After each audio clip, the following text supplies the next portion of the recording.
Hi welcome to our HND cooking channel. இன்றைக்கி வேஸ்ட்டாக தூக்கி போடுற ஒரு பொருளை வச்சு சூப்பரான சட்னி ஒன்று செய்யலாமா? வாங்க அது என்ன பொருள்னு பார்த்துடலாம்.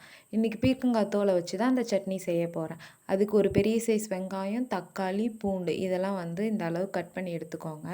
நெக்ஸ்ட்டு அடுப்பில் ஒரு பாத்திரத்தில் 4 டேபிள் ஸ்பூன் அளவுக்கு எண்ணெய் ஊற்றிக்கலாம். எண்ணெய் நல்லா காஞ்ச பிற்பாடு நம்ம கட் பண்ணி வச்சுருந்த வெங்காயம், தக்காளி, பூண்டு இதெல்லாம் சேர்த்து நல்லா மிக்ஸ் பண்ணிக்கலாம். நல்லா வதக்கி எடுத்துக்கோங்க. இந்த அளவுக்கு நல்லா வதக்கின பிற்பாடு 1 டேபிள் ஸ்பூன் அளவுக்கு சீரகம் இதிலே சேர்த்து அதையும் நல்லா வதக்கி எடுத்துடலாம்.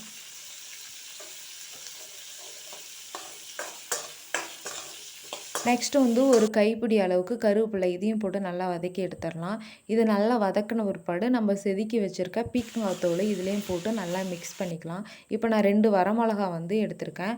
இது எண்ணெய் ஆயில் சூடானதப்பவே போட்டிருந்துருக்கணும். நான் போட மறந்துட்டேன்.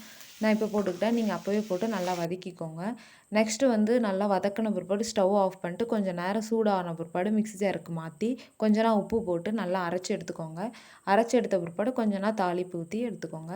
இது இட்லி, தோசை, சாப்பாட்டுக்கு 3க்கும் வச்சு சாப்பிட்லாம். சூப்பராக இருக்கும். மறக்காமல் ட்ரை பண்ணி பாருங்கள். அப்படியே நம்ம சேனலை சப்ஸ்கிரைப் பண்ணாதவங்க சப்ஸ்கிரைப் பண்ணிக்கோங்க. பெல் ஐக்கானை கிளிக் பண்ணிக்கோங்க. பாய்.